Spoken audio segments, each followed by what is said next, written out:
BRS MLC కవితను suspend చేయడం పట్ల బీఆర్ఎస్ పార్టీలో రకమైనటువంటి వాతావరణం అయితే నెలకొంది. చాలామంది దీని మీద భిన్న స్వరాలు వినిపిస్తున్నటువంటి పరిస్థితి ఉంది. ఒక పక్క కవిత వర్గం వాళ్ళు ఓ రకంగా మాట్లాడుతుంటే బీఆర్ఎస్కి సంబంధించినటువంటి కీలక లీడర్లు కావచ్చు, అదేవిధంగా ప్రజాప్రతినిధులందరూ కూడా ఇప్పుడున్నటువంటి పరిస్థితుల్లో కొంత రిలీఫ్ అయితే పొందుతున్నటువంటి పరిస్థితి ఉంది. గడిచిన 3-4 నెలలుగా బీఆర్ఎస్ పార్టీలో ఒక రకమైనటువంటి వాతావరణం ఉంది. ఎందుకంటే ఏ రోజు ఏం కవిత బాంబు పేలుస్తుంది అన్నటువంటి దానినే అందరూ కూడా ఇబ్బంది పడినటువంటి పరిస్థితి అయితే ఉంది. బట్ ఆమె లైన్ ఆమెది కరెక్టే కావచ్చు, కానీ బీఆర్ఎస్ పార్టీకి రోజు రోజుకు డ్యామేజ్ అవుతుంది. ఇప్పటికే బీఆర్ఎస్ పార్టీ ఎంపీలను పూర్తిగా కోల్పోయింది, 0 సీట్లతో ఉంది. రానున్నటువంటి స్థానిక సంస్థల ఎన్నికలు కూడా రాబోతున్నటువంటి నేపథ్యంలో అటు సర్పంచ్ ఎన్నికలు కావచ్చు, అదే ఎంపీటీసీ జెడ్పీటీసీ ఎన్నికలు కావచ్చు, ఇవన్నీ ఎదుర్కోబోతున్నటువంటి నేపథ్యంలో ఆమె రోజు రోజుకు నేను హరీష్ రావు మీద చేసినటువంటి వ్యాఖ్యలు కానీ సంతోష్ రావు మీద చేసినటువంటి వ్యాఖ్యల నేపథ్యంలో పార్టీ మరింత ఇబ్బంది పడినటువంటి పరిస్థితి ఉంది. కాళేశ్వరం విషయంలో కూడా మరకంటడానికి కారణం హరీష్ రావు అని చెప్పింది. ఈ అన్ని పరిణామాల నేపథ్యంలో ఈరోజు ఆమెను సస్పెండ్ చేశారు. దీనికి సంబంధించినటువంటి అంశం మీద మన దగ్గర బీఆర్ఎస్ పార్టీ లీడర్ సత్యాగ్రహం ఉన్నారు, మాట్లాడించే ప్రయత్నం చేస్తారు. ఒక మహిళగా మీరు ఎలా అర్థం చేసుకుంటారు? అంటే కవిత మొదటి నుంచి పార్టీలో ఉన్నప్పటికీ లేదంటే జాగృతి నడిపించినప్పటికీ కూడా ఈమె ఈ నిన్న చేసిన వ్యాఖ్యలు కావచ్చు, ఈ ఓవరాల్ ఎపిసోడ్ మీరు ఎలా అర్థం చేసుకుంటారు? ఇదైతే సరైంది కదండి, చాలా సీరియస్గా ఖండించాల్సినటువంటి అంశము. ఎందుకంటే పార్టీ ఇబ్బందుల్లో ఉన్నప్పుడు, పార్టీ కష్టాల్లో ఉన్నప్పుడు అటువైపు బీజేపీ ఇటువైపు కాంగ్రెస్ రెండు ఏకమయ్యి పదే పదే కుట్రలు చేస్తూ, నిందలేస్తూ, కమిషన్లు వేస్తూ, రోడ్డు కీడుస్తూ, కోర్టులకు కీడుస్తున్న సందర్భంలో పార్టీ అధినాయకత్వానికి అండగా ఉండాల్సిన సమయంలో ఇలాంటి అనుచిత వ్యాఖ్యలు చేయడం, అసందర్భంగా విషయాలు మాట్లాడడం అనేది అయితే సరైంది కాదు. ఖచ్చితంగా ఇవాళ పార్టీ తీసుకున్న నిర్ణయం ఏదైతే ఉందో అది సరైనదిగా నేను భావిస్తున్నాను. ఎందుకంటే కవితక్క గతం నుంచి కూడా ఇప్పుడు నేను కూడా నిజామాబాదు జిల్లాకు సంబంధించి బోధన కాన్స్టిట్యున్సీలో నేను వర్క్ చేశాను. కానీ అక్కడ మొదటి ఎలక్షన్స్లో అక్క ఎంపీగా ఉన్న తర్వాతకు సంబంధించిన దాంట్లో ఎంపీ ఎలక్షన్స్లో ఓడిపోవడం జరిగింది. అయినా పార్టీ తనకు ఒక గౌరవపదంగా ఎమ్మెల్సీ ఇవ్వడం జరిగింది. పార్టీలో తనను ఇంకా జాగృతి పేరుతో తన యాక్టివిటీస్ చేసిన, అదేవిధంగా బీఆర్ఎస్గానే తనకి ప్రాతినిధ్యం ఇస్తూ వస్తున్న సందర్భం అనేది అయితే ఉంది. కాబట్టి దాన్ని దృష్టిలో పెట్టుకొని ఖచ్చితంగా కేసీఆర్కి ఈ సందర్భంలో చాలా అండగా ఉండాల్సిన సమయంలో ఇట్లాంటి వ్యాఖ్యలు చేయడం అనేది అయితే సరైంది కాదు. ఇది క్షమించరానిది అనేది కూడా నేను స్పష్టం చేయదలుచుకున్నాను. అంటే సస్పెండ్ చేయడం అనేది మీ పార్టీ లైన్ ప్రకారం కరెక్టే కావచ్చు, కానీ ఆమె వల్ల పార్టీకి ఏమైనా నష్టం జరిగే అవకాశం ఉంటుందా? ఎందుకంటే జాగృతి నడుపుతుంది, చాలా బతుకమ్మను ఒక ఎస్టాబ్లిష్ చేసుకునే ప్రయత్నం చేసింది. అదే సమయంలో బయట చదువుకున్నటువంటి ఆమెను పార్టీలోకి తీసుకొచ్చారు కేసీఆర్. దాని తర్వాత జరిగిన పరిణామం అంతా కూడా తెలుసు. ఒక పక్క కేటీఆర్, ఒక పక్క హరీష్ రావు, మరో పక్క కవిత, ముగ్గురు పార్టీకి చాలా క్రియాశీల మెంబర్స్గా ఉన్నారు. అలాంటి పరిస్థితుల్లో ఇప్పుడు ముగ్గురిట్లో ఒకరు పక్క జరిపినటువంటి పరిస్థితి. ఇప్పుడు ఎట్లా పార్టీకి ఏమైనా డ్యామేజ్ అయ్యే అవకాశం ఉంటుందా? పార్టీకి డ్యామేజ్ అంటే తను వ్యక్తిగతంగా బయటికి వెళ్ళాలని ఒక ప్రణాళికతో ఈ వ్యాఖ్యలు చేసిందని అయితే నేను అనుకుంటున్నాను. ఎందుకనంటే ఇవాళ పార్టీకి డ్యామేజ్ చేస్తుంది అటు కాంగ్రెస్ అటు బీజేపీ. పార్టీని కాపాడుకోవడం కోసం నేను ఈ వ్యాఖ్యలు చేస్తున్నానని చెప్పేసి పదే ప్రజలకు చెప్తున్నటువంటి అంశం కవితక్క చేస్తుంది ఏదైతే ఉందో, పార్టీని కాపాడుకోవడం అంటే ఓపెన్గా ప్రెస్ మీట్లు పెట్టి వాళ్ళు వేస్తున్నటువంటి బురదకు ఈమె కూడా ఇంత బురద చల్లడం కాదండి. ఇవాళ గోస్ కమిషన్కు సంబంధించి హైకోర్టుకు వెళ్తే హైకోర్టు కమిషన్ బేస్గా ఎలాంటి నిర్ణయాలు తీసుకోవద్దు, ఎలాంటి చర్యలు కేసీఆర్ గారి మీద కానీ హరీష్ రావు గారి మీద కానీ అని చెప్పేసి కోర్టే చెప్పిన తర్వాత హరీష్ రావు గారు అవినీతి చేశారని చెప్పేసి ఎట్లా మాట్లాడుతుందండి? సంతోష్ రావు గారు కూడా బాధ్యులని చెప్పేసి ఎట్లా మాట్లాడుతుంది? అసలు ఒకవేళ అదే కరెక్ట్ అయితే ఇన్ని రోజులు పార్టీలో ఉన్నప్పుడు ఏ సందర్భంలో కూడా అంతర్గతంగా చాలా చర్చలు జరుగుతాయి. అంతర్గతంగా తన ఒపీనియన్స్ కేసీఆర్ గారి దగ్గరికి తీసుకెళ్ళచ్చు.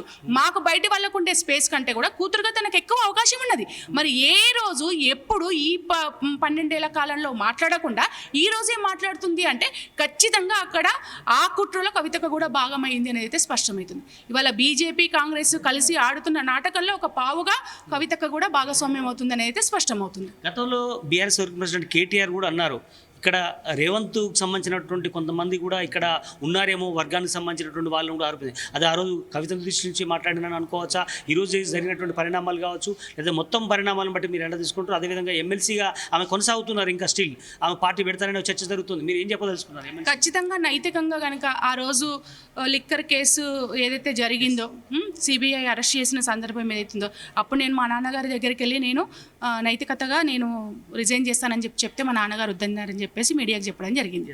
ఇప్పుడు నిజంగా బీఆర్ఎస్ ఆ పార్టీ ఎంత తొక్కలో పార్టీ అని చెప్పేసి మాట్లాడిన కవితక్క, మీకు బీఆర్ఎస్ నుంచి వచ్చినటువంటి ఎమ్మెల్సీ ఎందుకండి? మరి మీరు మీరు రాజీనామా చేయొచ్చు.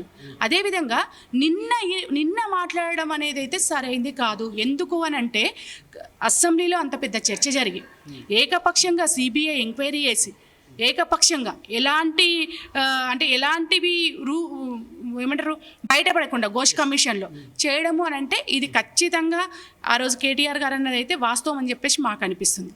ఆ రోజు రేవంత్ రెడ్డి గారికి సంబంధించినటువంటి కోవట్లు ఇక్కడ ఉన్నారు అనేది ఆ రోజు మాట్లాడినటువంటి కేటీఆర్ అన్న మాటలు నిన్న మీరు మాట్లాడిన దానికి కరెక్ట్గా సరితూగుతున్నాయని అయితే నేను స్పష్టంగా ఫీల్ అవుతుంది.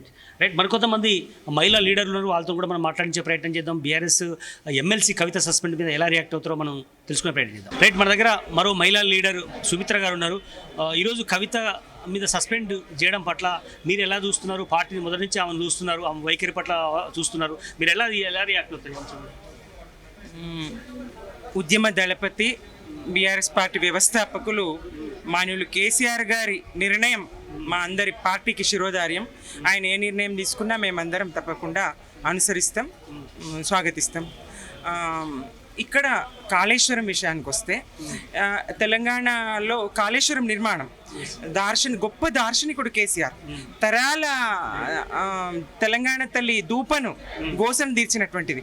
అటు తెలుగుదేశం కాంగ్రెస్ తెలంగాణను ఎండబెట్టింది, తెలంగాణ భూతల్లిని ఎండబెట్టినటువంటి సందర్భాన్ని చూసినాం.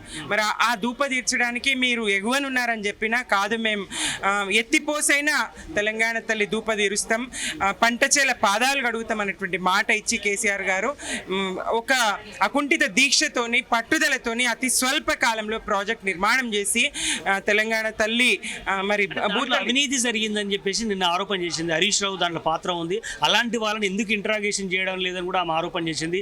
కానీ అదే సమయంలో కేసీఆర్ గారు గొప్ప నాయకుడు అంటుంది.